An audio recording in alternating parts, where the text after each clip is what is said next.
చిరంజీవి అనే పదవి అన్ని పదవుల కంటే ఎంతో మహోన్నతమైనది అని మెగా ఫ్యాన్స్ మెగాస్టార్ చిరంజీవి గారిని ఉద్దేశించి సగర్వంగా చెప్పే మాట.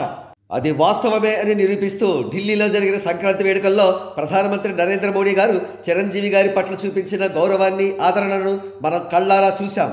తాజాగా అంతకు మించిన స్థాయిలో తెలంగాణ సీఎం రేవంత్ రెడ్డి గారు చిరంజీవి గారి పట్ల తనకు గల గౌరవాన్ని చాటుకున్నారు. రేవంత్ రెడ్డి గారు చిరంజీవి గారు చిలుకూరు వద్ద గల ప్రొద్దుటూరు విలేజ్లో ఎక్స్పీరియం అనే ఎకో ఫ్రెండ్లీ పార్కును ప్రారంభించారు. వాస్తవానికి సీఎం హోదాలో రేవంత్ రెడ్డి గారే రిబ్బన్ కట్ చేయాలి. కానీ ఆయన కట్ చేయకుండా కత్తెరను చిరంజీవి గారికి ఇచ్చి చిరంజీవి గారి చేతే రిబ్బన్ కట్ చేయించారు. అంతకు మించిన అద్భుతం ఏమిటంటే చిరంజీవి గారు వేదికపై తన ప్రక్కన కూర్చున్నప్పుడు రేవంత్ రెడ్డి గారు స్వయంగా వాటర్ బాటిల్ క్యాప్ తీసి చిరంజీవి గారికి అందిస్తే చిరంజీవి గారు ఆనందంతో ఆ వాటర్ బాటిల్ అందుకున్నారు.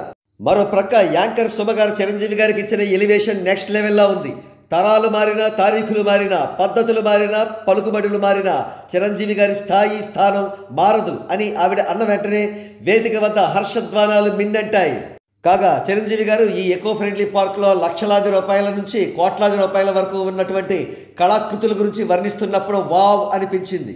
ఆల్ టుగెదర్ ఈ ఎక్స్పీరియం ఎకో ఫ్రెండ్లీ పార్క్ ప్రారంభోత్సవం చిరంజీవి గారి ఎలివేషన్ ప్లాట్ఫామ్గా అద్భుతంగా ఉపయోగపడిందని అంటున్నారు మెగా ఫ్యాన్స్.